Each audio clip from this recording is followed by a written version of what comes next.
Bonsoir. Vol à la portière, cambriolage, mais aussi contrefaçon et trafic de cigarettes. Marseille, comme beaucoup de grandes métropoles, est une ville sous haute tension.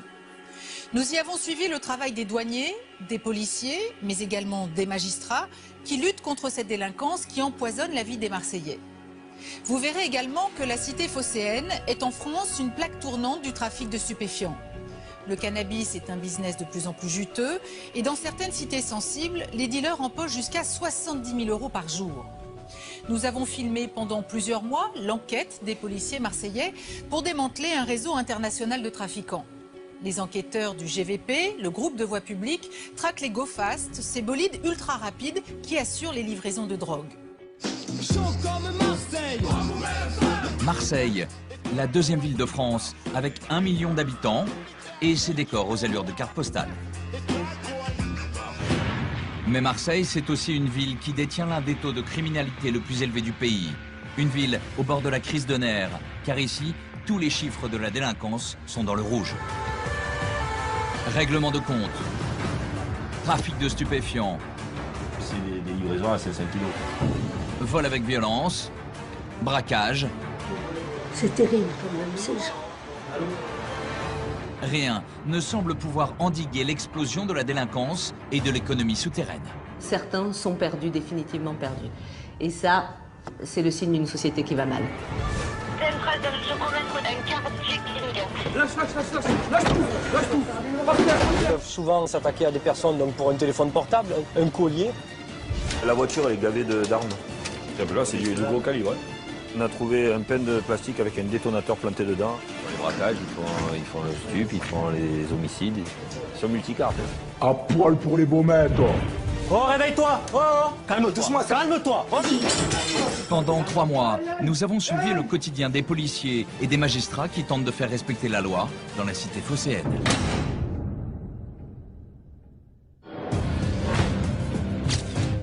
Nous sommes dans les quartiers nord de Marseille, tôt dans la matinée. On a affaire à un règlement de compte qui s'inscrit dans du banditisme classique qu'on a sur Marseille. S'il vous plaît, messieurs, est-ce que vous pouvez vous écarter? Allez. Ici, il y a quelques minutes, un commando de tueurs a mis fin au règne de Roland Gabin, une figure de la pègre locale. Un homme considéré comme l'un des parrains de la ville.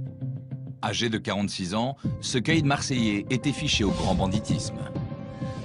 C'est le 11e règlement de compte depuis le début de l'année. Cette femme, une habitante du quartier, a assisté à l'exécution. Sous le choc, elle est emmenée à l'écart par les policiers. Christophe Barret est procureur à Marseille. Quand il y a un meurtre, c'est lui qui supervise l'enquête. Et les règlements de compte, il connaît. À Marseille, on en dénombre une quinzaine chaque année, souvent liés à des guerres de territoire sur fond de trafic de stupéfiants. C'est quelqu'un qui n'a pas un passé d'honnête citoyen, voilà. Et manifestement, on est sur un règlement de compte, donc quelque chose de très organisé, avec 2 véhicules, 4 hommes qui en descendent, cagoulés, armés, et vraisemblablement une dizaine de coups de feu, avec ce qu'on appelle des gros calibres. À la recherche de la moindre trace, les experts de l'identité judiciaire passent au crible la scène du crime.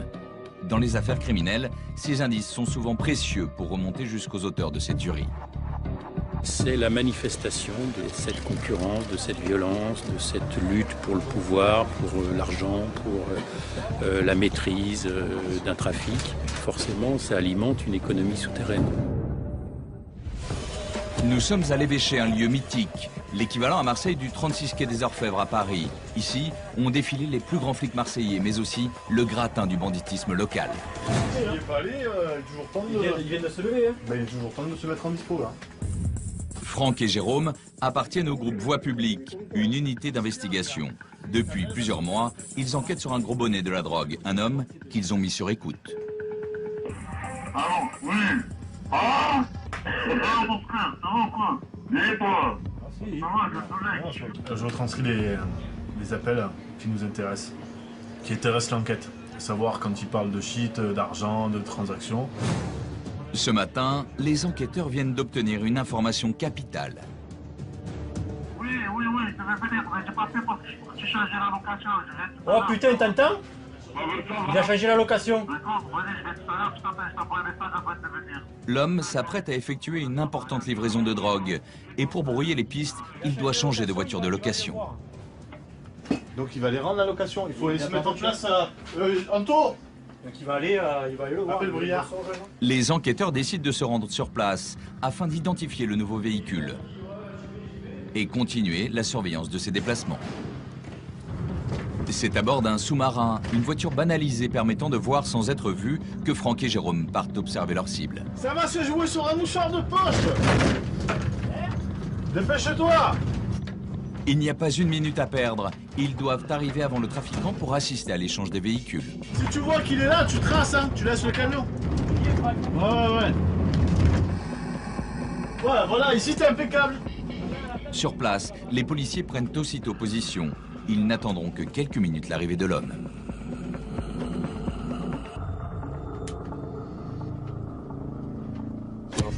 C'est lui. Vas-y, c'est lui. Mais toi. Ah, mais c'est bon, je l'ai. Ouais, c'est bon. En survêtement gris, c'est le chef du réseau qui alimente en résine de cannabis plusieurs cités marseillaises. Considéré comme très dangereux par les policiers, il est aussi extrêmement méfiant. Il fait un premier arrêt devant l'agence de location avant de décider de déplacer la voiture. Du sous-marin, les policiers ne peuvent plus l'observer. Putain, il s'est garé là-bas, ce con. Jérôme sort pour aller se poster dans une chambre d'hôtel en face de l'agence de location. Service de police de Marseille. Oui. Est-ce que vous avez une chambre disponible où je puisse surveiller l'extérieur? Bien sûr. Je vais regarder la vue. Ah ouais, là c'est nickel, c'est parfait là. Merci, ouais. Le policier vient de trouver une chambre avec vue parfaite sur les malfaiteurs. Allez, viens, regarde-moi, que je te fasse une jolie photo. Regarde-moi. Ah oui, elle est belle celle-là. C'est dans la boîte.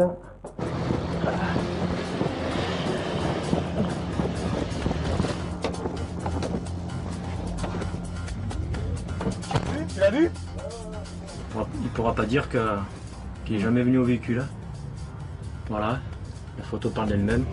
Un peu plus tard, l'homme ressort avec un nouveau véhicule. Ça y est, c'est lui. C'est quoi? C'est une Clio.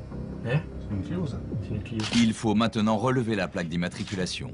Il vient vers nous. Attention, ne te mets pas trop près de la fenêtre qu'il me voit.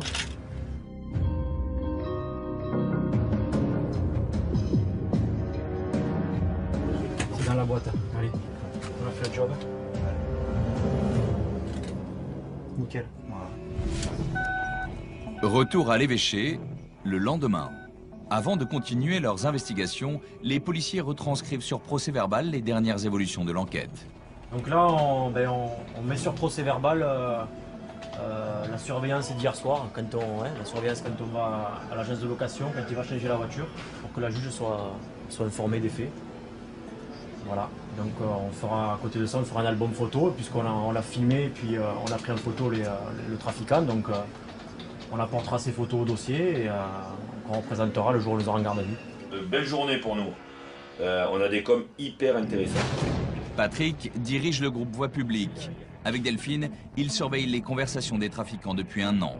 Ils connaissent tout de leurs habitudes. Si j'apprends à les connaître, je vais pouvoir décrypter des choses qu'au départ de l'affaire, je ne vais pas pouvoir décrypter. Parce que bon, ils n'utilisent pas le mot résine de cannabis pour parler du shit. Ils n'utilisent pas... voilà, ils ont un jargon à eux. Et donc les écoutes téléphoniques, à force et l'habitude, ça va me permettre de savoir de quoi ils parlent et surtout préparer ce qu'ils vont faire. Et justement, ce matin, le chef du réseau négocie auprès de son fournisseur le prix et la qualité du cannabis. Les malfaiteurs ont des codes. Ils parlent de numéro 4 ou de médaille pour différencier les échantillons de cannabis. Au téléphone, le trafiquant met en cause la qualité de la résine de cannabis de son fournisseur pour négocier à la baisse le prix d'achat. Sans te mentir, tu as vu le cadre? Sans te mentir, il avait une odeur de bouse, le machin. Tu veux le bien tester et tout, parce que moi, c'est le seul qui me dit ça. T'es le seul qui me dit ça. Moi je pense que peut-être que comme il n'a pas les fonds pour acheter à ce prix-là, il essaye de faire baisser les prix pour essayer de l'embourbiner. C'est ce qu'il dit avec Quand il dit on va essayer de le niquer, c'est peut-être lui qui va essayer de niquer. Là, on voit que c'est une préparation de grosses livraisons, parce qu'il commence à prendre un peu de produit pour le goûter, pour voir. C'est une grosse affaire, ouais. Ça oui, c'est une grosse affaire.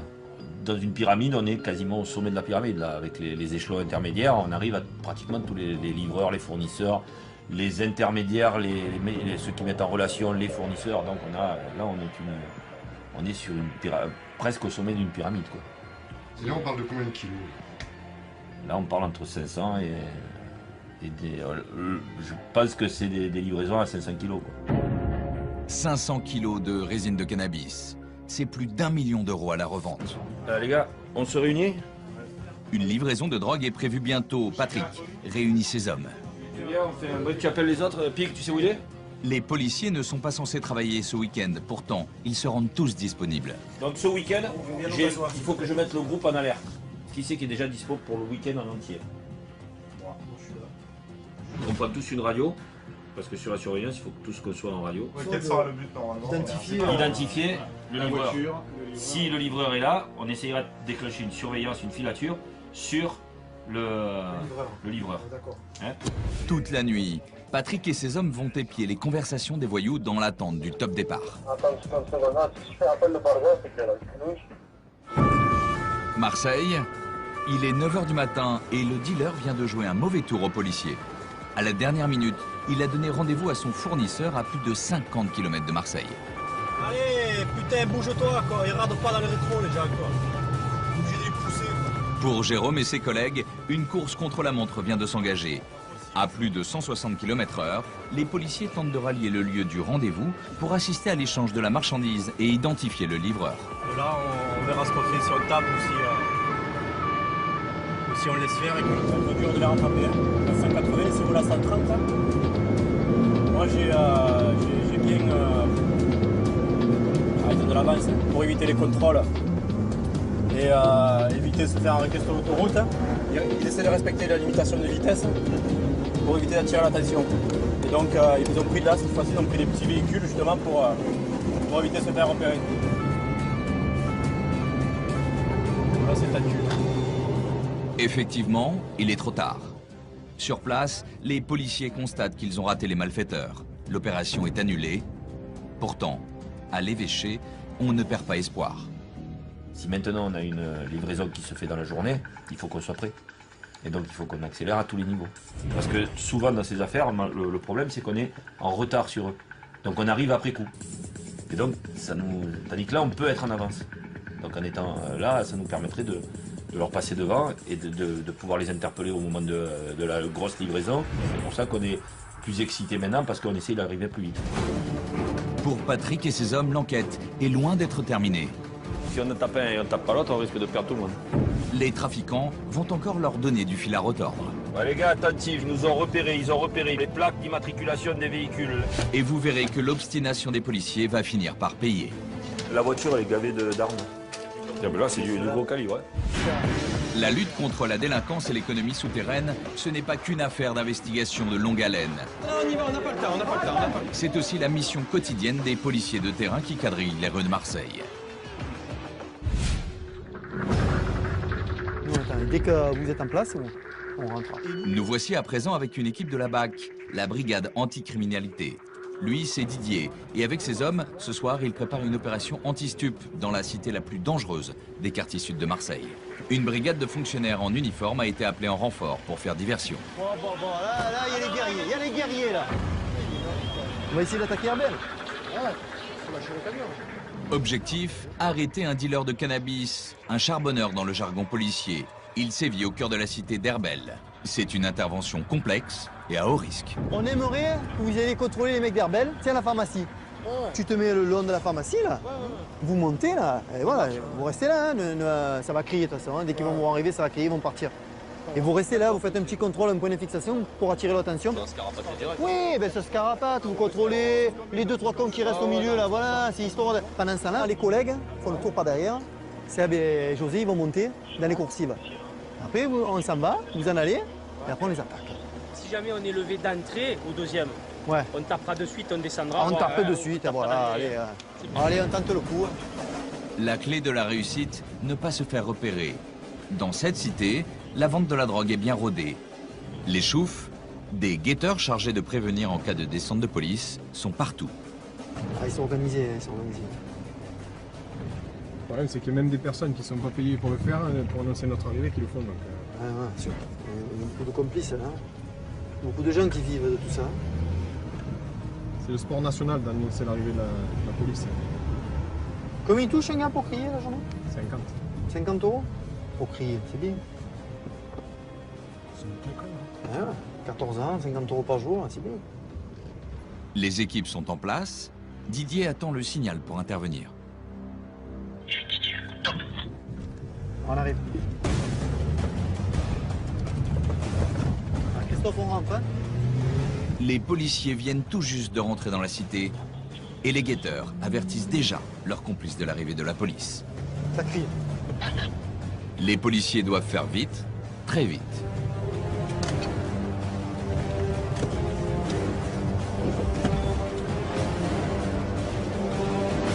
Dans les coursives de l'immeuble, les hommes de la BAC se trouvent nez à nez avec le vendeur. Un jeune homme qu'ils connaissent bien. Chaque jour, il écoule une centaine de barrettes de hashish.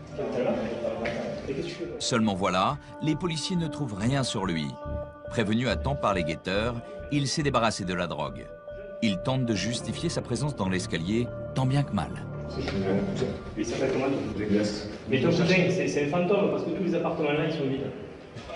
Ah, tu sais où il est ton cousin ou tu sais pas? Oui, je sais où il est. Qu'est-ce que tu fais là? Il était déjà sur les charbons. On était en bas. Ah, il est parti et tu cherches. Didier et ses hommes fouillent les coursives de l'immeuble. Ils en sont persuadés, la drogue se trouve derrière l'une de ses portes.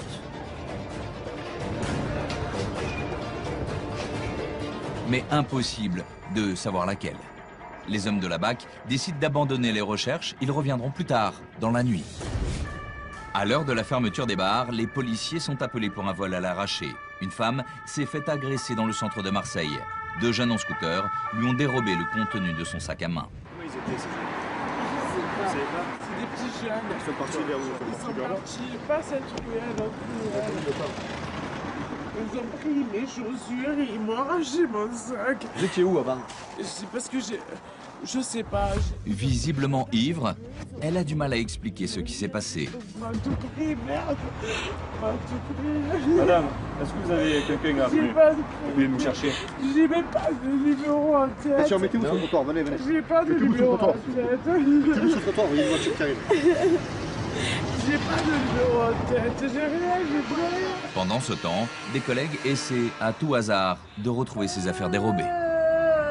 On essaie de trouver vos chaussures, Non, madame. je ne sais pas. Madame, vous écoutez ou quoi? Madame, vous écoutez ou quoi? Nous, pour vous aider, il faut qu'on trouve un numéro de téléphone. Quelqu'un puisse venir vous chercher, vous comprenez? Vous comprenez ou pas? Alors, réfléchissez, vous nous donnez le numéro de téléphone. J'ai pas de numéro en tête. Allez, calmez-vous, madame. Comment je me calme? Comment vous voulez que je me calme? Et on m'a volé ma carte bleue, comment je vais là? Oui, madame, d'accord. Qu'est-ce que vous faites? Vous êtes rigolé.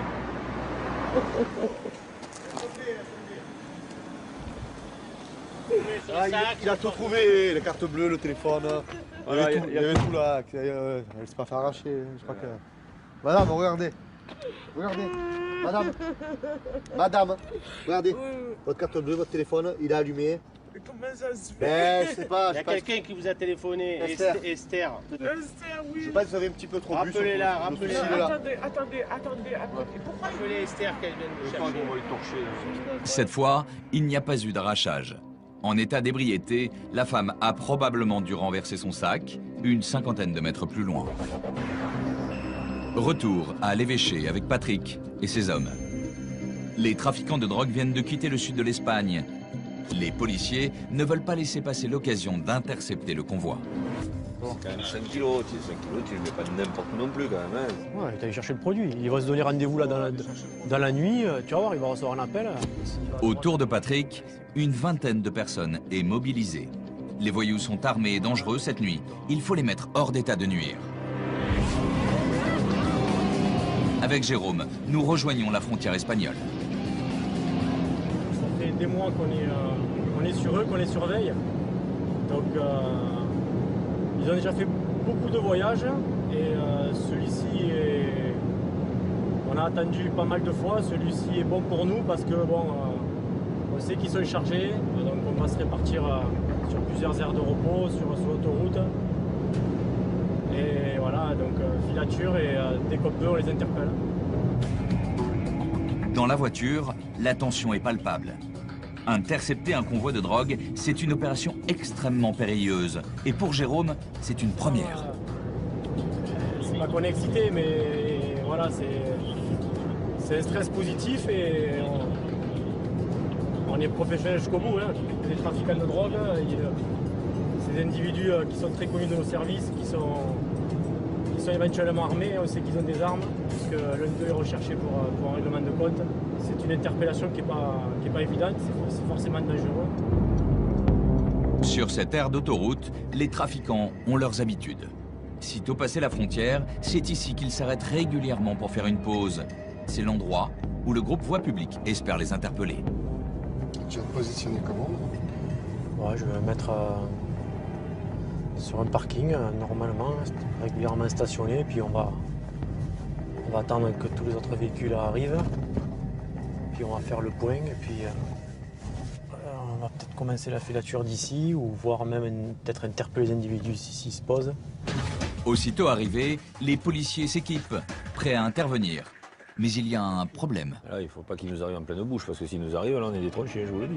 Le système de géolocalisation des téléphones portables vient de tomber en panne. Pour les policiers, il est désormais impossible de connaître la position exacte du convoi chargé de drogue. Anto, je vais voir si on peut mettre un chouf là-haut sur l'autoroute. Patrick décide de placer un guetteur au bord de l'autoroute. On va aller se positionner là-bas avec les collègues de la PJ. Lui, il commence à regarder, au bout de 10 minutes, on ira le relever, et ainsi de suite, parce qu'on va avoir les yeux comme un dégot, on les voit passer, mais c'est très compliqué, quoi. Et c'est notre seule solution. Il fait nuit noire, et repérer le véhicule du chef du réseau devient mission quasi impossible. Rien n'est simple, tout se complique, en fait. On n'a jamais cette chance qui fait que... Oh, le petit truc qui nous fait qu'on réussit, quoi. Mais c'est jamais simple, donc ils nous donnent tous plus ou moins du mal. Eux, ils sont quand même assez performants, on va dire. Dans ce genre-là, ils sont quand même assez performants. Alors que Patrick s'apprête à relayer son collègue au bord de l'autoroute, la voiture surgit. C'était quoi, là? C'est une Clio. Une Clio MBE qui va être passée, ouais. On part. Ouais, sur l'autoroute, on part. À notre niveau, à nous. Oh, on est passé. On annonce sur les zones, mais tu n'écoutes pas parce qu'il annonce sur les zones, là. Ils viennent de l'annoncer. On va essayer de la rattraper. Hein, on va voir si c'est celle-là. Ça marche. Rapidement, Patrick rattrape la voiture suspecte, celle du chef du réseau.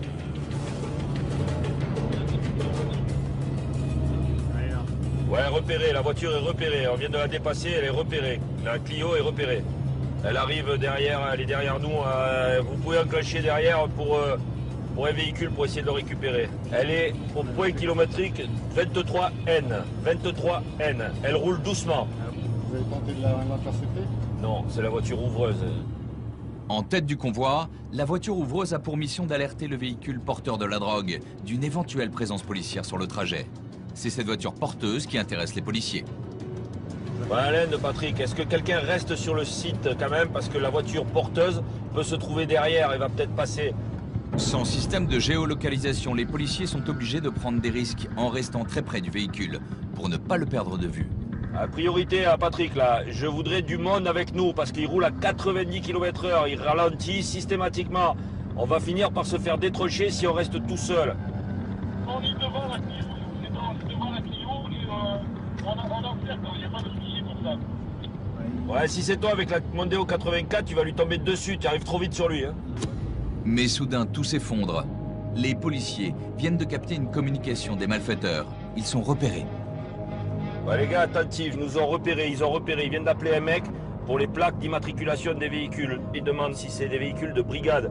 Donc à mon avis, il nous a repérés. Hein. C'est avec les véhicules, la vitesse à laquelle ils roulent, c'est un peu normal. Hein. À Marseille, les caïds de la drogue connaissent l'immatriculation de la plupart des véhicules de police. C'est le b.a.-ba du métier. Et ici, les sorties, on est bon, hein, on n'en sait rien. Hein. Patrick décide de cesser la poursuite Par expérience, il sait que la voiture chargée de drogue est déjà prévenue et doit certainement avoir déjà quitté l'autoroute. C'est la chance qui leur sourit, hein.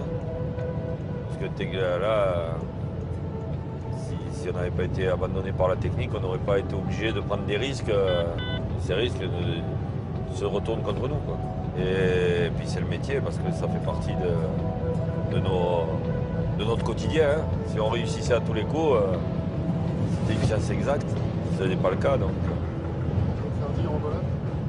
Peut-être même avant, dès que la possibilité va nous être donnée, on va recommencer. Et c'est notre lot quotidien, qu'est-ce qu'on a, malheureusement. Réunion de crise à l'évêché. Les policiers n'ont plus aucune nouvelle des trafiquants. Se sachant repérés, ils se font discrets. Il y a urgence, il faut les arrêter avant qu'ils ne disparaissent définitivement. C'est à leur domicile que les policiers vont les interpeller demain matin à la première heure. Je présente rapidement l'affaire, on évoque après le dispo pour demain matin. Lui, c'est le commissaire de Freitas, une figure de l'évêché. Il supervise le dispositif et assigne à chaque équipe sa mission. À l'ordre du jour, l'arrestation de 14 trafiquants de haut vol. Demain, on a quasiment une centaine de fonctionnaires dehors. On a mis en évidence l'existence du trafic et la responsabilisation d'un certain nombre de personnes en trafic. Et à un moment donné, il faut bien y mettre un terme. Bon, allez, on va tout préparer. Là, on fera ça. Parfait. Il est 5 h du matin. Une à une, les équipes se préparent pour l'opération. Mais encore une fois, un imprévu remet tout en cause. Le chef du réseau a quitté son domicile en pleine nuit. Le problème, c'est que si on est sûr qu'il est à l'hôtel, on va, on trouve l'hôtel, on sait où il est. Mais s'il est chez une pouffe, on est mal. Si on en tape un et on ne tape pas l'autre, on risque de perdre tout le monde. Ben, le grain de sable, c'est que... Et ses collègues ne sont pas au point où on pensait qu'ils seraient. Et ça bascule tous les effectifs, ça chamboule tout. Et avec la partie inconnue, est-ce qu'on va arriver à retrouver là où ils sont? Le coup de filet est finalement maintenu. Une équipe part immédiatement localiser le nouveau point de chute du chef du réseau. Patrick, de son côté, se rend dans une résidence du centre-ville de Marseille. Là, tu pars à gauche, là, juste tout de suite, et c'est le premier box à gauche. Son objectif, la perquisition du lieu de stockage supposé de la drogue. Dès l'ouverture, première surprise. Les policiers découvrent une puissante voiture de sport, sans plaque d'immatriculation et récemment volée. C'est une surprise, oui. Parce qu'on pensait qu'ils s'en étaient déjà débarrassés. Mais non, ils l'ont gardé. Ils sont conservateurs. Pourquoi, qu'est-ce qu'il y a? Du matos de stup ou... 2, 3, 4, 5, 6, 7... Dans ces sacs, plus d'une vingtaine de kilos de résine de cannabis d'une valeur de 40 000 €. Et c'est loin d'être fini. La voiture, elle est gavée d'armes. Ils découvrent un véritable arsenal de guerre. Kalachnikov, pistolet mitrailleur, fusil à pompe, munitions. Là, c'est du gros calibre. Les policiers mettent à jour l'attirail complet des nouveaux mercenaires de la drogue. Ces caïds des cités marseillaises règnent désormais sur le trafic de stupéfiants. Tout ça, ça fait partie d'une tenue de combat, quoi. Il est noir, regarde. Tout est noir. Ils sont jeunes, armés et prêts à tuer pour imposer leur loi. Ouais, chef, c'est moi. On vient d'appeler les artificiers parce qu'on a trouvé un pain de plastique avec un détonateur planté dedans dans les affaires qu'on a récupérées. Non, je sais pas, on dirait des trucs électriques comme un Miniteur. Pour les artificiers, désactiver un tel engin est une opération périlleuse. Enfin, tout ce qui est sûr, c'est que c'était prêt à être collé, de double face derrière. Les spécialistes viennent de désamorcer l'explosif. Le danger est écarté. C'est des armes liées au trafic de stupéfiants, de shit. De cannabis, résine de cannabis qui font qu'ils se tirent dessus dans les cités. Profit rapide. Et l'explosif? L'explosif, c'est pareil, quoi. Je veux dire, c'est comme si on multicarte dans les quartiers maintenant, ils font un peu tout, quoi. Braquage, ils font les braquages, ils font le stup, ils font les homicides. Ils sont multicartes, hein. C'est difficile maintenant d'avoir une spécialisation dans la délinquance, hein. Surtout des quartiers. Où ils se lèvent le matin pour choisir ce qu'ils vont faire aujourd'hui. Voilà, c'est comme ça. Bon allez, on va continuer. Le démantèlement du réseau est un succès total. Tous les individus ont été arrêtés. Et surtout lui, le chef du réseau, observé quelques jours plus tôt devant l'agence de location de véhicules. Jérôme l'a localisé dans un hôtel près de Marseille. L'opération d'aujourd'hui marque la fin de son ascension criminelle. Détention non autorisée de stupéfiants, emploi non autorisé de stupéfiants, acquisition non autorisée de stupéfiants, offre ou cession non autorisée de stupéfiants, participation à association de malfaiteurs, en vue de la préparation d'un délit puni de 10 ans. Là, au départ, c'était local, te concernant, c'est national et international. Voilà. Ok ? Voilà. Il aura fallu plus d'1 an d'enquête pour démanteler ce réseau de trafic de stupéfiants et faire tomber ces nouveaux caïds marseillais de la drogue. Et bien, on va faire le point, on va taper tous les procès-verbaux pour faire son interpellation, sa garde à vue, et puis il ira voir gentiment son avocat. Bon, tu nous as fait galérer quand même un peu, je dis pas que ça a été facile. Hein. Tu nous as fait galérer quand même. Hein. C'est parce que bon, on a un peu marre de te courir après. Hein, parce que nous aussi on a une vie. Hein. Le week-end on a mis les passes à la maison, le soir. À un moment donné, je me suis fait de courir, le chat et la souris, ça va un peu. Pendant 4 jours, la durée légale de la garde à vue en matière de stupéfiants, le trafiquant va être interrogé par Delphine. Moi personnellement, franchement, je vais être correct et direct. La vérité, j'ai rien à dire. Moi, ça me va. Si j'ai pas attendu tes auditions Ouais, pour sais, là, franchement, ce coup-là. Vous avez tout ce que vous avez, ouais, je sais, vous avez. On est blindés là. Bon, allez, on se revoit plus tard. On va les mettre à l'ombre pour un moment, mais j'ai pas besoin de leurs aveux pour les mettre à l'ombre. Là, je sais que j'ai tout dans la boîte. C'est une belle affaire. Ouais. C'est l'affaire. Ça va être une des affaires de ma carrière, je pense. Là, ça fait 1 an et demi. J'attends de les faire avec impatience. Dans l'attente de son audition, l'individu est conduit dans les cellules de l'évêché. Ouais, te tiens tranquille en bas, faut pas le bordel. Hein? Et puis pas minot de toute façon, hein. Pas te le dire. Il encourt une peine de 10 à 15 ans d'emprisonnement.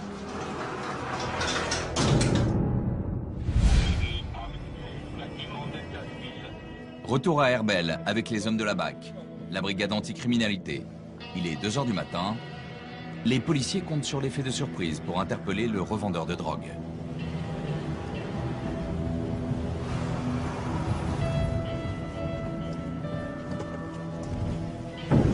Peine perdue. Devant eux, en bleu sur ce scooter, un guetteur les a déjà repérés. Sa mère, on ne pourra jamais l'avoir avec ça. L'homme file donner l'alarme pour prévenir le dealer de la présence de la BAC dans la cité. Les policiers décident aussitôt de couper la retraite au dealer. Ils connaissent l'appartement où il se réfugie. Sur cette coursive, au premier étage, l'individu qui court, c'est le dealer. Le policier à ses trousses arrive trop tard. C'est la police. Je vous vois derrière votre volet. Hein. Il a eu le temps de rentrer. Ouais. Ouvrez votre porte, sinon il y a quelqu'un qui va venir la défoncer. Hein. Donc il est dedans, et vu l'heure, on ne peut rien faire. En dehors des heures légales de perquisition, les policiers ne peuvent pas pénétrer dans un domicile. Soudain, des projectiles sont jetés sur les policiers. L'environnement devient de plus en plus dangereux. Les hommes de la BAC décident de partir. Pas me pavé dans la tronche, tu vas bien. Ça a jeté, on a jeté les pavés. Ça a jeté les pierres? Des pavés, ouais. Non. Eh oui, mais là où on était, de l'autre côté. On l'a vu passer. Ah ouais? On a vu, c'est pour ça que je dis monte. Ouais. Pour la police, il est de plus en plus difficile de pénétrer à Herbel, comme dans bon nombre de quartiers de Marseille. Dans certaines cités, véritables supermarchés de la drogue, ce sont désormais les dealers qui imposent leurs lois. Donc AVC, c'est l'immatriculation de la voiture.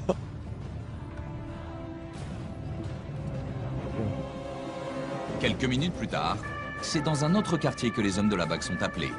Un rodéo est en cours. 2 jeunes dans une voiture noire multiplient les passages en trombe au bas de la cité de la Cravache. Soulève sur la gauche. Il tourne avec. Ouais, ils font le rallye avec. Avance, elle est à la gauche là. Elle est à la gauche là. Bloque-la. Hop, bouge pas. Bouge pas. Le mets sur le capot. Ouais, monsieur, attendez, je suis handicapé. Ah ouais. Qu'est-ce que tu fais là? Je suis handicapé, monsieur. Ah, qu'est-ce que tu fais là? On a garé la voiture à mon collègue là, il nous a dit de le garer. Sors. Éteins-moi ça. Voilà. Tu es handicapé, assis-toi là. Ouais, je suis handicapé. Assis-toi. Assis-toi. Tu n'as rien sur toi? Non, j'ai une interdit. Affolé à la vue des policiers, le conducteur a embouti la voiture dans un mur. Elle est sérieusement endommagée. Et le jeune, à peine majeur, n'a pas le permis. Elle était garée là-bas, je voulais la garer là et j'ai tapé. Voilà, il a tapé. Tu n'arrêtes pas de faire des tours, on le sait. On nous a appelés jeunes. Non, non, ça fait un moment que tu fais le con à la résidence, c'est ça? Ah, voilà. Pourquoi tu le dis pas? Le mec, il n'a pas le permis, il vient de fracasser sa voiture dans un truc, tu sais. Enfin, la voiture de quelqu'un d'autre, tu sais, d'un collègue de la cité, là. Le propriétaire du véhicule est injoignable. Visiblement, il prête sa voiture aux jeunes du quartier qui se l'échangent et s'amusent avec. Allez, retourne avec tes collègues. Ça va, c'est bon. En fouillant la voiture, un policier découvre quelques grammes de cannabis sous une trappe du coffre. Le conducteur est emmené au commissariat pour défaut de permis et détention de drogue. Là, c'est du shit qu'on a trouvé dans la voiture, quelques barrettes. Évidemment, le jeune joue l'étonné. Il nie être le propriétaire des barrettes de shit. C'est pas moi, ça. Je savais même pas qu'il y avait ça, je vous le jure. Mais comment on fait maintenant? Pas pareil, là. Eh ouais, mais qu'est-ce que je te dis? C'est vrai que ton propriétaire, il est pas venu depuis tout à l'heure, parce qu'il savait ce qu'il y avait dans la voiture, lui. Il y a combien de degrés? 12. Sérieux? C'est une go fast. Les policiers s'amusent de la situation. Tranche de vie habituelle dans un commissariat de Marseille. Combien on touche la cravache? Hein?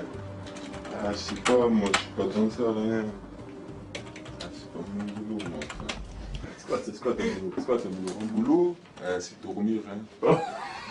Tu nous régales. Finalement, le jeune sortira quelques heures plus tard. Il sera convoqué par la justice dans quelques mois. Audrey Joanneton, procureure au tribunal, voit défiler chaque jour dans son bureau des jeunes de cité. Elle ne cache pas son inquiétude face à l'augmentation de cette délinquance. Il y a une véritable organisation mafieuse dans certaines cités de Marseille. Et c'est vrai que le constat est tel d'une espèce de génération dont je ne dirais pas qu'elle est perdue parce que ça va à l'encontre de mon éthique de magistrat. Mais c'est vrai que on se dit parfois que certains sont perdus, définitivement perdus. Et ça, c'est le signe d'une société qui va mal. Impuissance, découragement, des sentiments que partagent les policiers et les magistrats à Marseille. Ils s'inquiètent de l'omniprésence de la drogue dans les cités et de la violence que le trafic engendre. Nous retrouvons Jérôme et Delphine du groupe Voix Publique. Il est 6 h et ce matin, ils vont interpeller les auteurs d'un vol à la portière qui a eu lieu il y a quelques mois. En fait, ils ont commis un vol à la portière ici même, dans ce quartier-là, sur une personne qui était tranquillement au feu, arrêtée. Et nous, il se trouve qu'à ce moment-là, on était en surveillance et on était en train de filmer justement les mêmes personnes pour d'autres faits, une autre enquête. Sur cette vidéo, filmée par la police, on voit 2 jeunes en pleine action. Hop, il a arraché. Il a arraché le sac. En rouge, en train de courir, l'auteur du vol. Il vient de dérober le sac d'une automobiliste. Un sac posé sur le siège passager. Après enquête, les policiers ont identifié les voleurs. Ils vont maintenant les interpeller chez eux, dans les quartiers nord.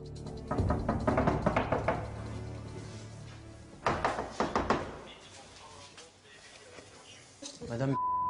C'est la police. Oui, police. Qu'est-ce qu'il y a? Quoi ton nom? Il n'y a rien de grave. La police. Donnez-moi. Bouge pas, c'est quoi ton nom? Non, mais laissez-le. Menotte-le s'il faut. Je commence pas. C'est ton petit frère, Ziad? Demande-lui qu'il se calme tout de suite. Ça va se passer. Te menotte sinon. C'est pas des mœurs, c'est des mœurs. Non, ça n'a rien à voir.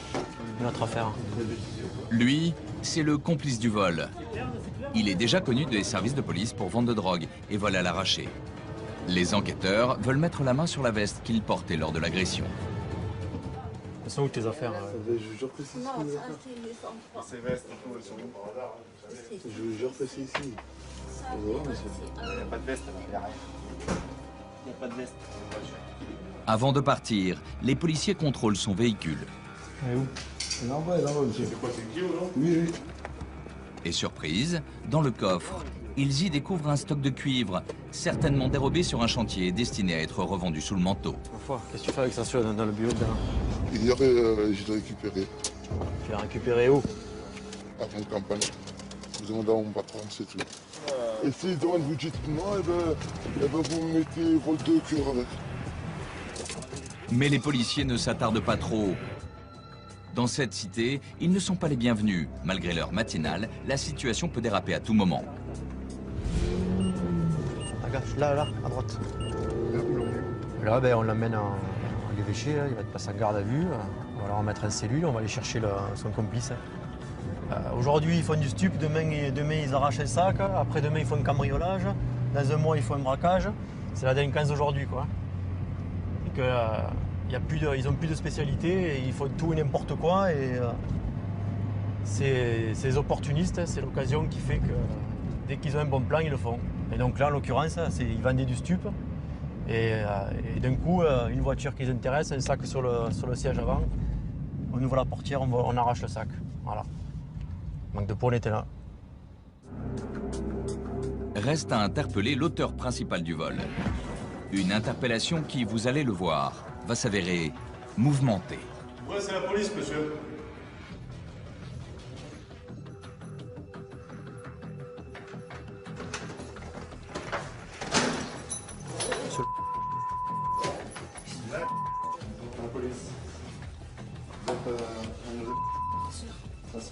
Réveille-toi. Réveille-toi. Oh, réveille-toi. Oh, réveille-toi. Visiblement, l'homme est ivre. Les policiers ont du mal à le réveiller. Voilà. Y'a que ça pour te réveiller, c'est ça? Bouge pas, bouge pas, bouge pas. Bouge pas. C'est la police. Bouge pas. Moi, je te réveille pas. Tant bien que mal, ils parviennent à le menotter. Mais qu'est-ce qu'il a, lui? Il est pas bien, non? Ça va? Il n'y a pas de souci. Ah, ben là, il s'est réveillé, ça y est, là, il est réveillé. On va faire une perquisition ici. On va t'emmener, tu vas aller en garde à vue. Tu as droit à un avocat, à un médecin. Mais pourquoi? Pour une histoire de vol à la portière. Moi j'en veux plusieurs des avocats. Ah oui. Ah oui. Une freine dessous, si tu veux. Tu travailles? Ouais, je travaille, vous inquiétez pas. Non, je suis pas inquiet. Moi je parle pas avec vous. Je suis pas inquiet. Les enquêteurs sont à la recherche d'indices pouvant le confondre. Y'a rien. Faut une escape demain. Ils perquisitionnent l'appartement. Rien de rien. Non. Rien de rien. Y'a vraiment rien. Ils veulent connaître l'origine de ses revenus. Voilà, si je cherche un plus, s'il travaille. J'ai déjà travaillé dans ma vie. C'est pas ça, je te demande si tu travailles en ce moment. En ce moment, je travaille pas. J'ai déjà travaillé dans ma vie. C'est tout. Enfin, tu me réponds. Difficile d'avoir des réponses aux questions avec toi. On travaille pour moi. C'est pas pareil là. Hein? Tu viens d'où? T'as Comment l'offert? Ouais, me l'a offert. T'as la facture ou pas? Non. Et couilles, machin. Faites le ménage. Videz tout. Fouillez poche par poche. Parce qu'il y a vraiment rien. Vous avez fait une grosse erreur. On va faire le reste de la maison. Hein. Oui, monsieur. Comment vous faites? Une perquisition, ça s'arrête pas à ta chambre. Mais bien sûr, la perquisition, ça s'arrête pas à ta chambre. Hein. La perquisition, c'est domicile. C'est quoi, c'est bien, laisse-le, il veut Reste là, assis-toi, reste là, assis-toi. Allez, viens, écoute, ne parle pas. Calme-toi. Ne sors pas ta chambre, reste là. Vous avez une facture pour l'ordinateur? Elle a une facture, vous inquiétez pas. Allez, sortez. Qu'est-ce que vous parlez avec elle? Sortez-moi la facture. Pendant la fouille, l'individu s'emporte et devient violent. Calme-toi, calme-toi. Oh, mais t'abuses, tu dégages là. Tu pues l'alcool. J'ai les yeux injectés. Aïe, aïe. Les policiers finissent par le maîtriser. Calme-toi, tu t'es calmé ou pas? T'arrêtes pas de bouger. Tu restes très agressif. Ne bouge pas. Tu regardes la cerveau. Tu bouges pas. Tant que tu seras pas calmé, on va pas te lever. D'accord? Vous me détachez, calme-toi. Bouge pas, chef. Calme-toi. Calme-toi. Reste comme ça, là, t'es tranquille. Mais pourquoi vous faites ça? C'est ça que je veux savoir. Pourquoi vous venez faire ça? Sous l'effet de l'alcool, le suspect commence à divaguer. Tu crois que t'aurais été balancé? On va faire un kilo en rentrant. Balancer, on va faire un kilo en rentrant. Tu crois que t'aurais été balancé? Pourquoi balancer? Je sais pas, je te demande. Ah, je sais pas, moi, si je faisais quelque chose, tu pourrais être balancé. Mais quand tu fais rien, tu peux être balancé. Il y a deux choses différentes. Des billets verts, des billets violets, le talbert. Non, non, non, ne vous inquiétez pas. 6 000, 7 000, 10 000 le mois. Oui. Allez. Les policiers ne trouveront rien dans l'appartement. Tu vas avec eux? Merci beaucoup. Tant mieux. Allez-y les gars. C'était pas dangereux, mais bon. Là, on va directement à l'évêché. On va passer en garde à vue le jeune homme. et commencer l'enquête. On peut la commencer là. Du moins la finir, parce qu'elle a déjà commencé. Les arracher de sac à main, c'est pas pour nous. Je mange pas de ce pain-là. Tant mieux. Quel pain tu manges? Ah, ça c'est un autre jeu, ça. Il faut rentrer dans l'autre jeu, après. C'est plus pareil. Et il allait se donner comme ça, le jeune. Et bien après, je travaille à la poste avec mon père. C'est amusant, non? À l'évêché, les enquêteurs lui font passer un contrôle d'alcoolémie qui va confirmer leurs premières impressions. Souffle. Tant que le téléphone arrêté. 1 gramme 20 dans le sang à 10 heures. Donc c'est quand même pas mal. Hein. Ça veut dire qu'il avait beaucoup plus il y a quelques heures. Hein. De retour dans les locaux du groupe Voie Publique, les policiers lui signifient sa garde à vue. Tu fais la GAV, David? Ouais. Il n'y a pas de souci, je reste calme, vous êtes le droit. Oui, il était connu pour être Ouais, non, mais il est un peu fumé ce mec, on le savait un peu, donc c'est pour ça qu'on prend des précautions, mais il a voulu s'exciter, il a commencé à se débattre, à donner des coups, donc on est obligé d'employer la force strictement nécessaire pour le maîtriser, c'est pas lui qui mène la danse, c'est nous. Hein. Dans l'attente du procès, l'homme et son complice seront remis en liberté et placés sous contrôle judiciaire. Dans la cité phocéenne, les forces de l'ordre restent mobilisées pour endiguer les trafics en tout genre. Tu vois le gant de ciel, ça fait 2 fois qu'il fait un aller-retour. Messieurs, bonjour. Marchandise à déclarer à la douane? Oh putain! Voleurs à l'arraché, revendeurs d'or, les policiers sont sur tous les fronts. Allez, ça part. Tu reconnais ce scooter ou quoi? T'as pas l'impression que tu es parti avec? Et ils se montrent impitoyables. C'est un contrôle, monsieur. Vous avez rien de particulier sur vous, monsieur? Videz vos poches ici. Ma chevalière, j'en étais tous les soirs là. J'ai regardé, elle y était. Tu vas aller me gâcher tout ça pour un collier? Mais là, vous êtes en train de la gâcher, votre vie, monsieur. On vient procéder à un contrôle de la bijouterie. Je vous informe que vous êtes donc placé en garde à vue.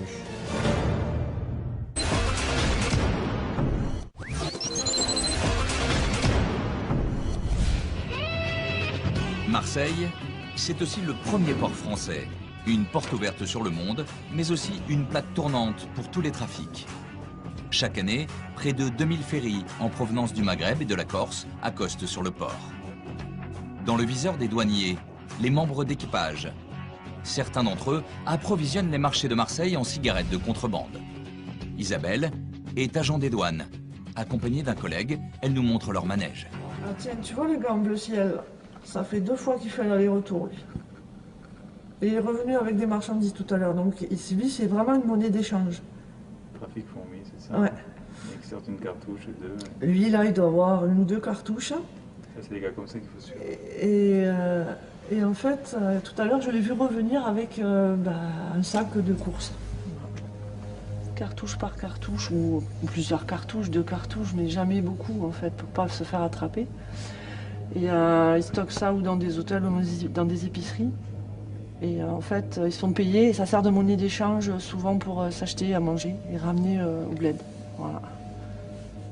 C'est ce qu'on appelle le vrai travail de fourmi. Ouais, c'est du trafic de fourmis, ouais. Les marins ne sont pas les seuls à se livrer à ces petits trafics. Il y a aussi les passagers des bateaux. Johan est agent des douanes. Ce matin, il se rend au point de contrôle des véhicules en provenance du Maghreb. Donc là, on fait l'arrivée du Carthage. Un ferry, le Carthage, vient d'accoster en provenance de Tunisie. Bon, on va procéder par ciblage des véhicules.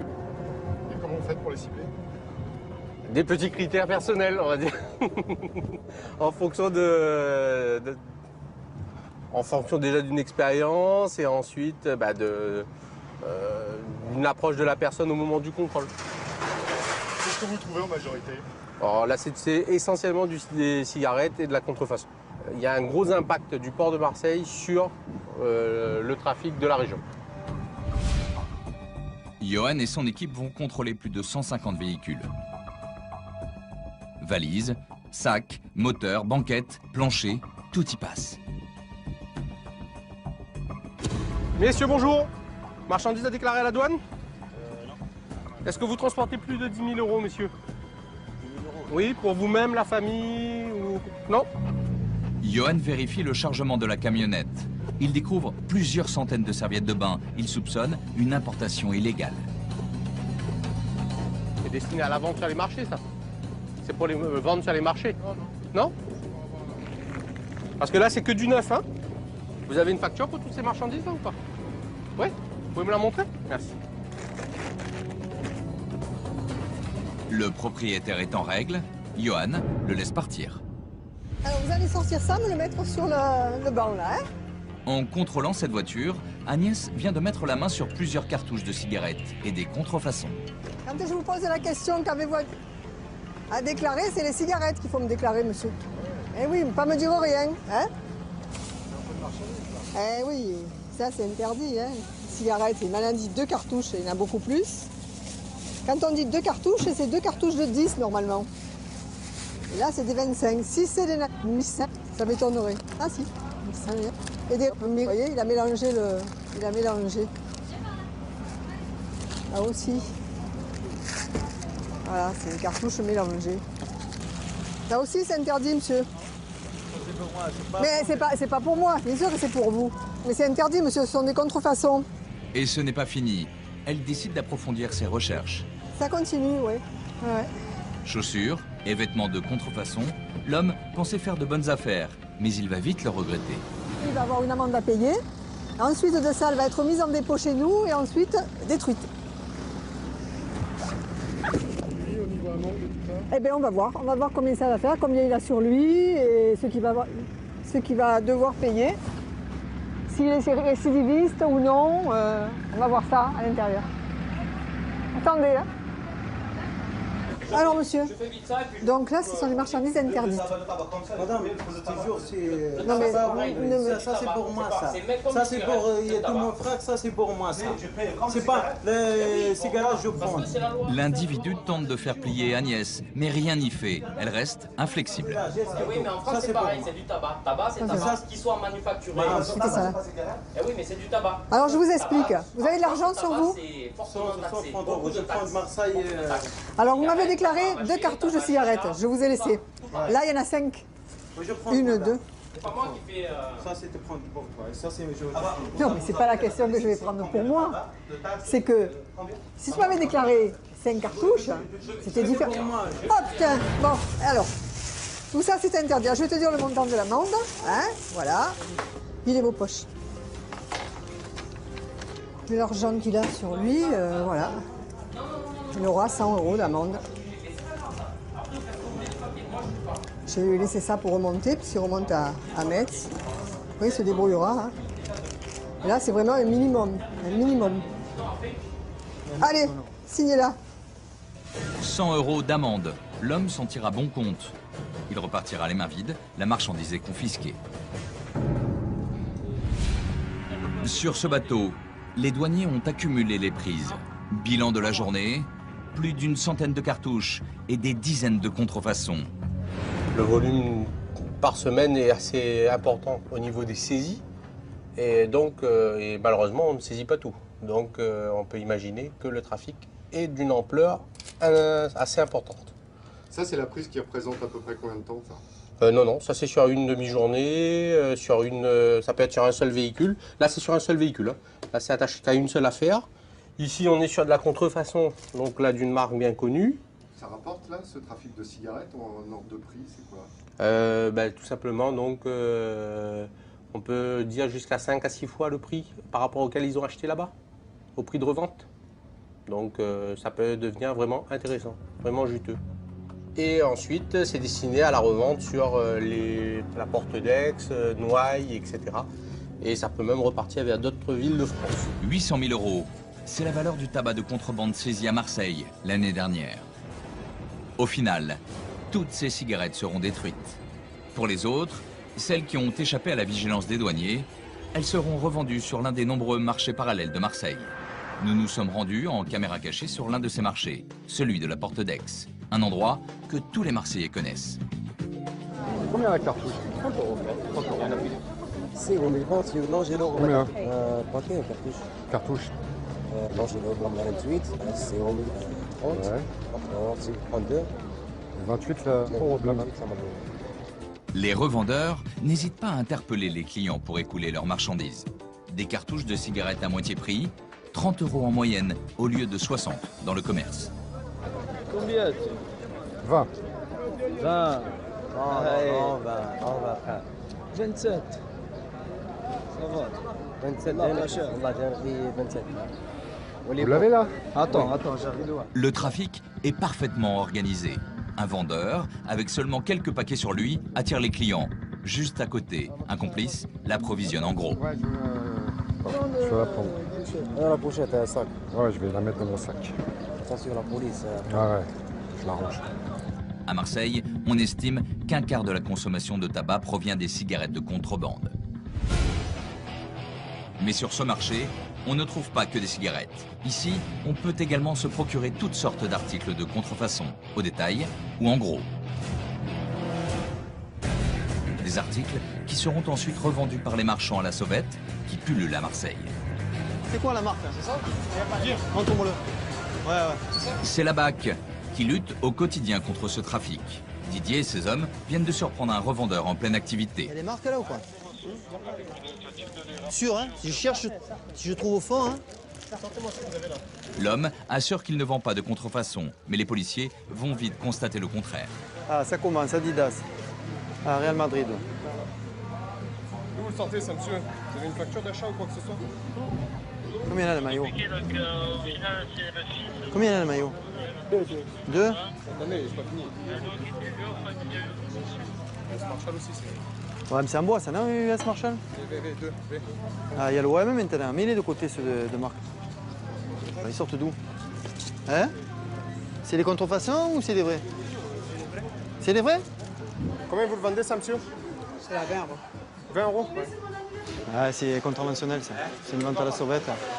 Il n'y a que ça, là, qui c'est... On paye encore, hein. Je ne sais même pas s'il est vrai. Ah, c'est parti, là. Bon, on ne t'embarque pas. Hein? Par contre, on ne veut plus te voir, là. D'accord? Hein? Devant tout le monde et tout, on ne veut plus. Hein? Terminé. Hein? Tiens, prends ça. Allez, vas-y, sors. L'individu peut s'estimer heureux. Les hommes de la BAC le laissent repartir sans le verbaliser, faute de preuves suffisantes. On fait du social, ce soir. On fait du social.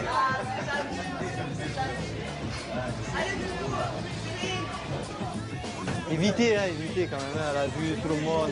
C'est la première fois, je sais très bien que c'est la première fois, mais évitez. Hein. Ce soir, c'est sans suite, mais bon, évitez quand même. Hein. Vous avez vu comment elle est brave, hein? Lui, c'est plus un pauvre bougre qu'autre chose. Bien. Première fois qu'il venait, et on passe par là, nous. Pas de chance. Mais tout le monde me connaissait, hein, le gars, tout le monde. Il le connaissait tous, il appelait par son prénom. Franck, policier à la BAC, se rend ce matin chez un couple de personnes âgées. Ils viennent d'être victimes d'un vol par ruse il y a quelques minutes à peine. Le bon vieux vol par ruse, quoi, l'ancien. Faux employés des eaux et 2 faux policiers.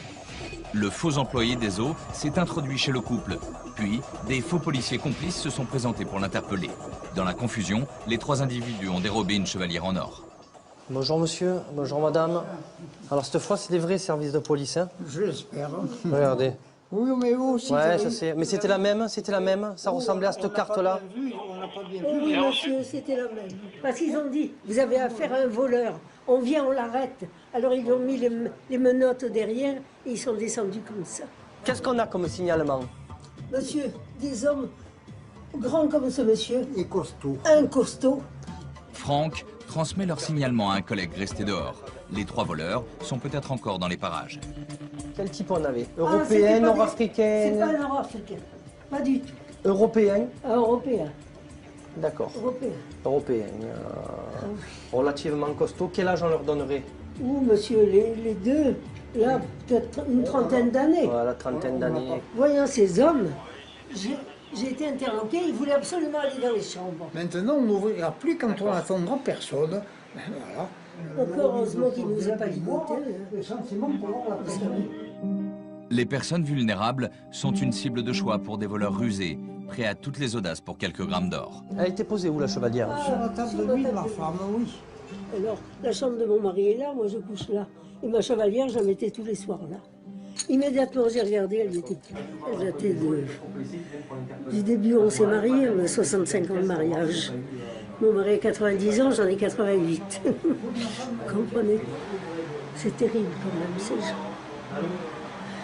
Le signalement reste vague. Bon courage, messieurs, dames. Faites attention à vous et déplacez-vous au commissariat du 8e pour le dépôt de plainte, d'accord? Oui, nous irons dans l'après-midi. C'est bien. Franck, t'es loin, Franck? Non, je suis pas loin, là. De retour à son véhicule, le collègue de Franck le prévient qu'il vient de repérer 2 individus. Ils correspondent au signalement des voleurs. Il y a des mecs qui viennent de monter dans la voiture, il y a une Mégane blanche avec marque dessus. Pas une minute à perdre, les suspects viennent de partir en voiture. 3 individus, un faux employé des eaux et 2 individus se faisant passer pour des policiers. Franck décide de procéder au contrôle des 2 individus. Il espère mettre la main sur le bijou dérobé. C'est un contrôle, monsieur. Les policiers fouillent les 2 personnes à la recherche des fausses cartes de police. Vous avez rien de particulier sur vous, monsieur? Je vais vérifier. Hein. Videz vos poches ici. Et vérifient leur emploi du temps. Vous avez rencontré un client là-bas? C'est-à-dire, comment je peux vérifier vos dires? Moi, si vous me dites que je suis allé voir un client, je vais aller voir le client, moi, hein, monsieur. Oui, Bertrand. Ouais, on a la voiture, là, on est en contrôle. Les gars me disent qu'il y a un chantier en ce moment, derrière le Mistigriff. Tu as ça là-bas sur place ou quoi? Au téléphone, le collègue de Franck confirme leur alibi. Fausse alerte. Votre attitude a paru suspecte à un fonctionnaire qui était en place, en attente, au rond-point du Prado. Mais ça s'explique. Ça marche, messieurs. Au revoir, bonne journée.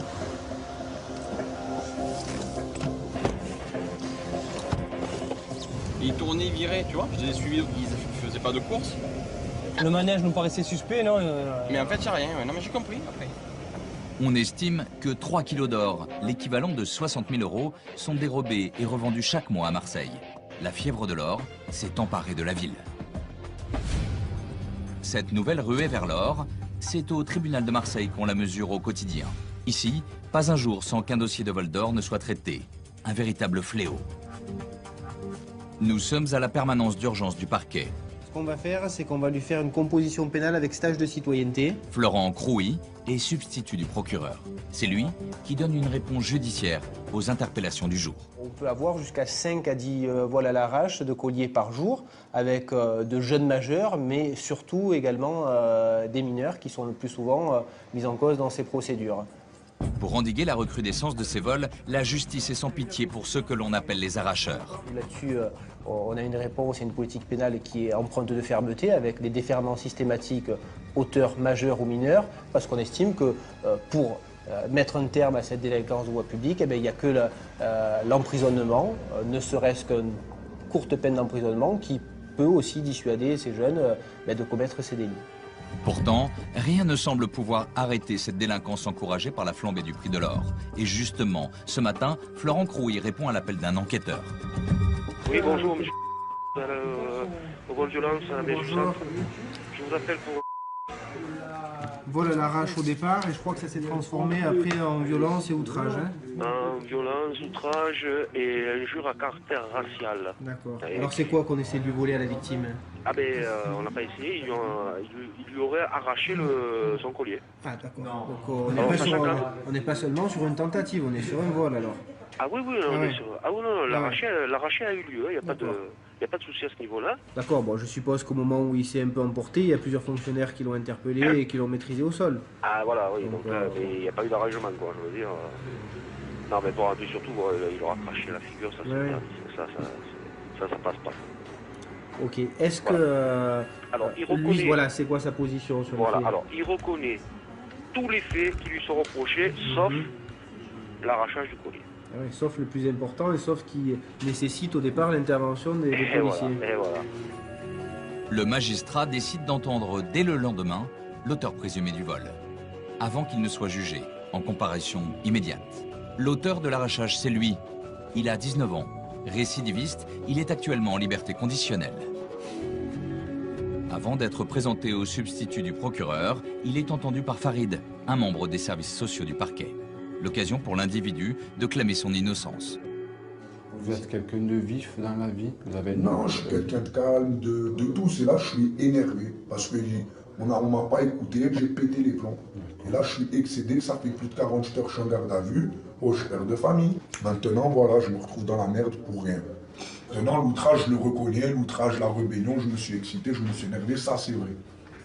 Mais voilà, suite à quoi? À une injustice, c'est tout. D'accord. Allez, merci. Au revoir, Michael. Pour Farid, c'est l'avenir même de ce jeune qui va se jouer devant le tribunal. Il n'y a pas d'entre-deux. Il est ou relaxé ou condamné. On est face à un dilemme. Soit ce gamin, parce que c'est un gamin, il va pouvoir rebondir, soit à un moment donné, il va être à nouveau cassé. Monsieur le manant, bonjour. Le mis en cause est présenté au substitut du procureur. À poil pour les baumettes. Il va lui notifier les charges retenues contre lui, avant son passage en comparution immédiate. Pour le jeune homme, c'est la dernière occasion de se faire entendre. Bonjour monsieur. Faut vous asseoir monsieur. Alors, je suis le procureur de la République, je suis avec une auditrice de justice, c'est-à-dire une magistrate en formation qui va assister à l'entretien. Vous reconnaissez les violences, les outrages, les dégradations, et vous contestez l'infraction initiale, l'infraction qui a nécessité l'intervention des services de police, c'est-à-dire le vol avec violence. Alors dites-moi exactement ce qui s'est passé, monsieur. Je ne suis pas un voleur, je ne vais pas être accusé de ça. Je suis père de famille. Depuis que je suis sorti de prison, je vous jure, je fais tout. Je suis premier de ma classe. Mes patrons, ils sont...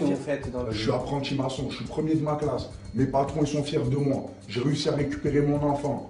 J'ai une copine, on est en train de chercher un appartement. Je suis en train de tout bien me remettre. Ma copine travaille, est en train de tout bien restabiliser ma vie. Et je vais aller me gâcher tout ça pour un collier. Mais là, vous êtes en train de la gâcher, votre vie, monsieur, parce que si moi je suis votre position, que je ne partage pas et que vous n'êtes pas l'auteur de ce vol, reste qu'après, il y a des infractions qui ont été commises et que si vous êtes aussi brillant que vous le dites, je ne vois pas pourquoi vous avez outragé... De moi, j'ai senti l'injustice. Une fois que la victime elle est venue, elle me désigne en tant que voleur que c'est pas moi. Mais vous. Moi, je dis qu'elle vous a reconnu en confrontation et qu'elle vous a reconnu au moment où vous étiez sur les lieux des faits. Mais c'est écrit qu'il y a beaucoup d'incohérences dans ce qu'elle a dit, dans le rapport de police. Moi, je ne vois pas d'incohérence, monsieur. Je vois qu'elle vous reconnaît formellement. C'est tout ce que je vois. Voilà, monsieur, merci. Vous redescendez au journal et puis on vous fera... Ça sera cet après-midi. Non, ce sera un autre procureur. Même s'il reconnaît les violences, le déni total du vol ne plaide pas en sa faveur. À l'issue de sa comparution, il sera condamné à la peine planchée. 3 ans de prison, dont 18 mois avec sursis. À Marseille, 80% des vols avec violence concernent des arrachages de colliers. Au même moment, le procureur de la République, Jacques Dallest, a réuni l'ensemble des services de police, des douanes et de la gendarmerie. Bon, alors sur les faits marquants, le règlement de compte, on n'en a pas eu pendant près de 6 mois, puis il y a eu notre site. Ces réunions se tiennent 2 fois par mois. Elles sont l'occasion de faire un point sur les affaires judiciaires marquantes. Aujourd'hui, Jacques Dallest tient particulièrement à mettre l'accent sur le fléau du vol d'or. Il faut continuer les opérations contre les bijoutiers ou les officines d'achat d'or, parce que ça, c'est... Ah, c'est une plaie. Il faudrait même qu'on arrive un jour à faire un petit dossier pour en faire passer en comparution immédiate pour recel. On a besoin de mettre hors d'état de nuire le maximum de ces voleurs à l'arraché, et également de mener cette lutte en aval auprès des acheteurs. Ça, c'est un combat qu'il faut mener, que nous menons. Dans le collimateur du procureur, ces officines qui fleurissent à Marseille. Il s'en est ouvert une 50aine l'année dernière. Certaines n'hésitent pas à proposer le rachat de bijoux abîmés comme un clin d'œil aux arracheurs. Les consignes du procureur sont relayées sur le terrain. Patrick mène une enquête sur des commerçants peu regardants sur l'origine de l'or qu'ils rachètent. Ce matin, il se rend dans une bijouterie qui a pignon sur rue et qui recèlerait de l'or volé. Là, nous allons procéder à un contrôle de la bijouterie qui se trouve dans le centre commercial des et remonter sur des recels de bijoux volés au sein de l'agglomération marseillaise. Et ultérieurement convoquer cet individu si on venait à découvrir et à constater des infractions. Pour mettre à jour d'éventuelles infractions, Patrick, accompagné des services de douane et des impôts, va éplucher le livre de police, la Bible des bijoutiers. À l'intérieur, doivent obligatoirement figurer toutes les transactions d'or et l'identité des vendeurs. Bonjour madame, service de police madame. On vient procéder à un contrôle de la bijouterie. Dans un premier temps, je vais juste vous demander le livre de police et vos pièces d'identité s'il vous plaît. Très vite, les policiers constatent des anomalies. Le registre n'est pas tenu correctement, il manque des caractères obligatoires qui ne permettent pas de retrouver les fournisseurs et les déposeurs d'or. Il reste assez flou sur leur déclaration de toute façon. La bijoutière est dans l'impossibilité de justifier la non-tenue du livre de police. Il n'y a pas de pièce d'identité du tout là. Non? Attendez. Est-ce qu'il y a... Certains ont des adresses, mais pas tous. Certains ont des prénoms, mais pas tous. Donc l'intérêt du registre, c'est qu'on le vérifie. Patrick découvre également que les commerçants ont acheté de l'or à des mineurs, ce qui est formellement interdit. Il cherche à en savoir plus. Est-ce que vous imaginez vos enfants aller vendre de l'or? Non. Alors, pourquoi cet enfant viendrait vendre de l'or? Vous pouvez simplement vous poser peut-être la question que peut-être ça provient, peut-être que lui ne l'a pas volé, mais peut-être que c'est quelqu'un qui lui a demandé d'aller le vendre. Peut-être. C'est envisageable. Bon, et bien à partir de là, vous n'avez pas à lui racheter l'or. Je conçois, vous êtes peut-être fatigué, mais on ne peut pas se justifier comme ça. Hein? C'est vrai. Voilà. Pour couronner le tout, le bijoutier est incapable d'estimer ses revenus. Vous savez ce que vous gagnez par mois, monsieur, quand même? Non, vous ne savez pas du tout. Ce qui est totalement... non. Plus précisément, il faut que je vois pour vous le dire. Ouais. Donc vous ne savez pas? Vous ne savez pas? Non. Vous ne connaissez pas vos revenus? Non, mais c'est ça, je vous pose la question. Livre de police non tenu, rachat d'or à des mineurs, revenus inconnus. Les enquêteurs ont la conviction que les bijoutiers sont hors la loi. Parce qu'il n'y a plus de comptabilité là. Elle fait ce qu'elle veut. Elle aimait pas les noms, Pour des gens qui tiennent une bijouterie, ils n'ont pas connaissance de leurs revenus, de leur activité. C'est très très flou. Tout est reporté sur leur comptable alors que je pense que... Et s'ils ouvrent la bijouterie le matin, c'est pour savoir un peu... Enfin, ils ont une idée de leur activité quand même. Quelques jours plus tard, nous retrouvons Patrick. Il a convoqué la bijoutière pour qu'elle s'explique. Bonjour. Monsieur donc des violences urbaines. Bonjour madame. Il a progressé dans l'enquête et a fait de nombreuses découvertes. Aussitôt, il lui signifie sa mise en garde à vue. Asseyez-vous. Donc, dans un premier temps, je vous informe que vous êtes donc placé en garde à vue. D'accord ? Pour les faits suivants, pour les faits de recel, au sein de en tant que gérante de la bijouterie, et également pour non-tenue du livre de police et non-comptabilité matière. La non-tenue du livre de police est passible de 6 mois de prison. Quant au recel, c'est 10 ans d'emprisonnement. En présence de l'avocate de la bijoutière, l'audition peut commencer. Sur une carte d'identité, il y a une date de naissance. Je n'ai pas regardé, j'étais pas vigilant. Patrick communique à la femme un témoignage capital qu'il a recueilli. Celui d'un jeune des cités, mineur, à qui elle aurait acheté des bijoux volés. Lui dit que dans cette bijouterie, il ne demandait pas de pièce d'identité et que c'était facile à revendre. Pour tout vous dire, certains jeunes auteurs de vol à l'arraché vont vendre dans cette bijouterie. Et je lui pose la question s'il retournait vendre de l'or dans cette bijouterie ultérieurement. Elle me dit oui, après en avril. Ils m'ont pas demandé de pièce d'identité, pas de question quant aux bijoux qu'ils étaient cassés. C'est bizarre.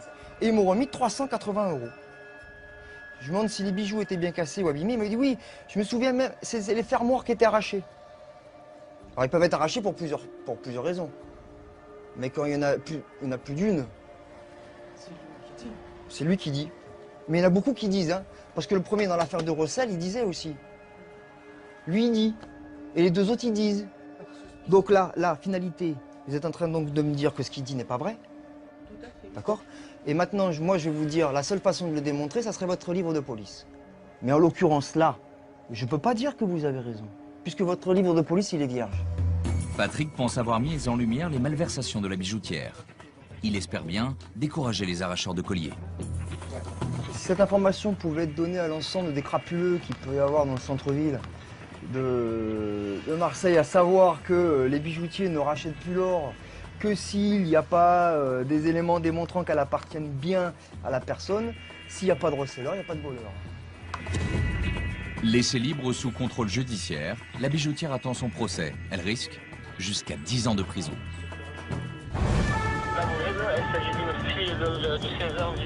Une délinquance qui explose.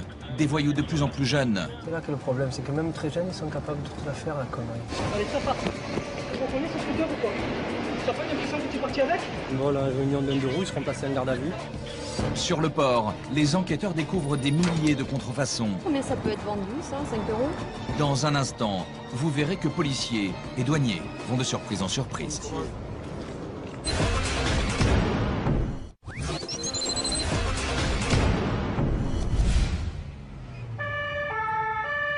Nous sommes avec les hommes de la BAC, la brigade anticriminalité.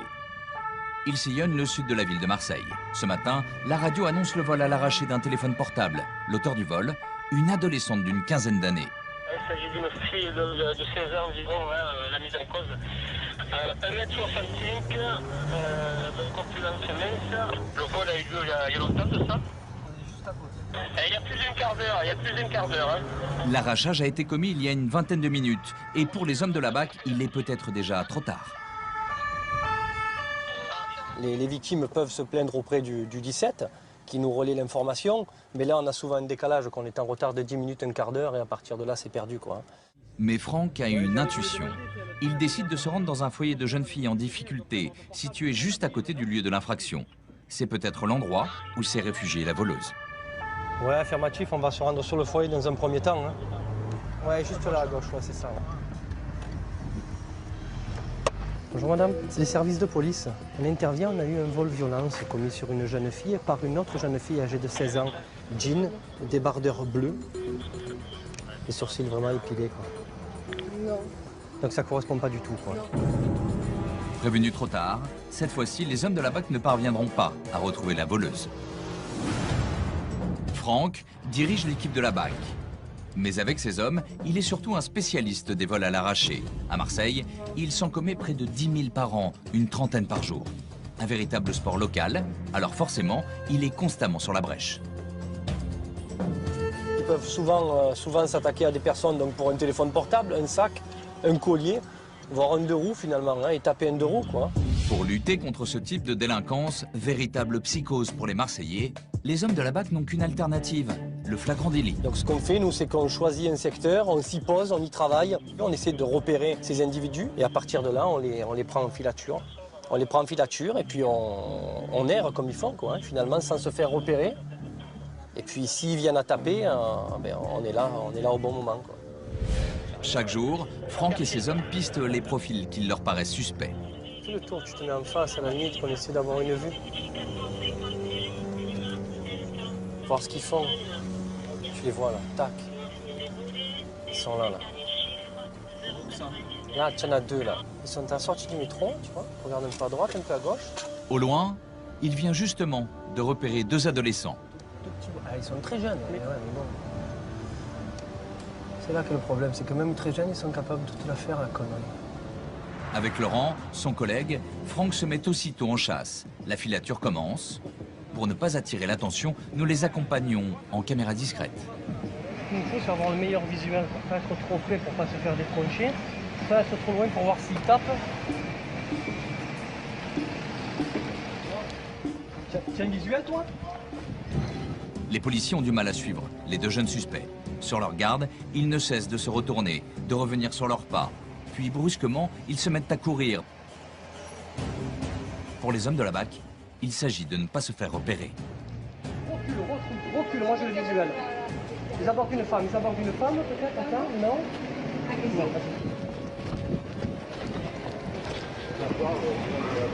a quelque chose qui les intéresse. Au bout d'une heure, les individus semblent avoir enfin trouvé ce qu'ils cherchaient. Ah, ils se sont mis en attente, ils sont magnifiques. Ils se sont mis en attente, donc je pense qu'ils ont trouvé ce qui les intéressait. Ils essayaient de démarrer un scooter, mais bon. Voilà, le black est monté dessus, fais voir. Je te lâche, hein, je te lâche. Allez, c'est parti. De l'autre côté de la route, ils tentent de démarrer un scooter. Pour les policiers, plus une seconde à perdre, c'est le moment d'intervenir. Pose ton téléphone. Retourne-toi, mec. Tu le reconnais, ce scooter, ou quoi? Tu le reconnais pas? Ça n'a pas l'impression que tu es parti avec? Non. Le jeune voleur n'a pas eu le temps de s'enfuir. Franck vient de l'interpeller. Pendant ce temps, Laurent est à la poursuite de son complice. Non? Tu veux dire quoi? Que tu vas mal? Oui. Non mais quoi? Mais nous, mon collègue? Non mais ton collègue, t'inquiète. Ton collègue, on l'a déjà attrapé. Et il nous a déjà raconté sa version des faits, ton collègue. Donc ne t'inquiète pas, mec. C'est la tienne que j'attends. Tu sais quoi? C'est ce que tu vas commencer à me dire, là, qui va me permettre de te faire confiance ou pas. D'accord? Hein? C'est pas un gros larcin. C'est quoi? C'est un 50. C'est pas l'affaire du siècle. C'est un 50 ou pas? 125. 125? D'accord. T'as bien compris? C'est pas un gros larcin. Ce qui est important, mec, quel âge tu as? D'accord. Tu as bien compris ce qui est important? C'est que tu reconnaisses la vérité, parce que la vérité, on la connaît. Tu sais pourquoi on la connaît? Parce que mec, ça fait 2 heures qu'on te suit. Donc, ah, tu as vu? Bon, tu vas me dire que tu as vu et tu le voles. Non, ne me dis pas ça, ça je te crois pas. Moi, ce que je veux, c'est la vérité. Tu as bien compris ça? C'est juste ça à décrocher en fait. Ouais. Voilà. Tu décroches ça, tu as juste le bloc volant cassé, mais il n'est pas très résistant. Et tu démarres. Mais nous a raconté déjà, t'inquiète pas, hein, mec. Attends, ne commence pas à me dire que c'est pas toi parce que c'est lui, vous êtes ensemble, hein. On est d'accord, hein. C'est pareil pour moi. À 14 ans, l'ado à la casquette est déjà connu des services de police. Il y a quelques mois, il a été arrêté pour trafic de stupéfiants. Je pense qu'ils seront placés en garde à vue, hein, puisqu'il y a un vol en réunion. Donc un vol en réunion d'un de roue, ils seront placés en garde à vue. Et puis à l'issue, ensuite, on verra ce qu'il adviendra d'eux. vient de se commettre 10 rue Antoine Maurras, sur le 16e arrondissement, un car-jacking. À Marseille, pas de répit pour la police. Au même moment, la radio annonce qu'une personne vient de se faire braquer son véhicule. C'est une autre équipe de la BAC qui s'en chargera. C'est mes canons ou quoi? Allez les jeunes. Attends-nous. Allez, c'est là que tout se décide. Arrivés au commissariat, les deux jeunes voleurs de scooter engagent la discussion avec Franck. Ils ne réalisent pas la gravité de leurs actes. C'est pas un vol, c'est un vol, mais pas tout à fait. Pour s'amuser, d'accord. Vous vouliez qu'un Dax, absolument. C'est ça? Hein? C'est ça? Ne vous inquiétez pas, ils prennent ça à la rigolade. Donc finalement, on en fait de même. Hein. Nous, on est là, on les interpelle, on récupère un bien, on le rend à la victime. Apparemment, de toute façon, en bon état. Hein. Donc nous, finalement, c'est ce qu'on cherche à faire. Quoi. Ils n'ont pas conscience de ce qu'il leur arrive? Non, ils n'ont pas conscience, ou je crois qu'ils s'en foutent finalement. Hein. Je crois que l'un d'entre eux est récidiviste. Non, ils n'en ont pas conscience. Ou en tout cas, ils ont conscience de leur âge. Ils connaissent la machine judiciaire. Et ils savent qu'en l'état, ils n'ont pas grand-chose à craindre de toute manière. Hein. Là, ils seront vraisemblablement relâchés. Hein. Je pense que ce soir, ils seront chez eux. 1 heure plus tard, ils seront effectivement relâchés. À Marseille, plus de la moitié des vols sur la voie publique est l'œuvre des mineurs. Un phénomène qui ne fait que s'amplifier. Retour sur le port, avec les services de la douane. C'est là que sont réalisées les plus grosses prises. Chaque année, près d'1 million de conteneurs transitent ici. Nicolas Masson dirige les brigades des douanes du port et aujourd'hui, il supervise le contrôle d'une cargaison qui lui semble suspecte. Normalement, on devrait avoir de l'outillage usagé, pas mal de pièces de machinerie. Mais bon, l'envoi est intéressant parce que la provenance est une provenance Maghreb qui parfois peut révéler quelques surprises. Et d'autre part, l'importateur, c'est une première importation qu'il opère. Donc sur un premier trafic, comme on connaît assez bien le trafic qui passe par ici, on aime bien voir véritablement si ce qui est déclaré correspond à la réalité. Dès l'ouverture, les douaniers comprennent que le contrôle va être compliqué. L'intérieur des conteneurs est difficile d'accès. Le chien ne peut pas détecter la présence de drogue.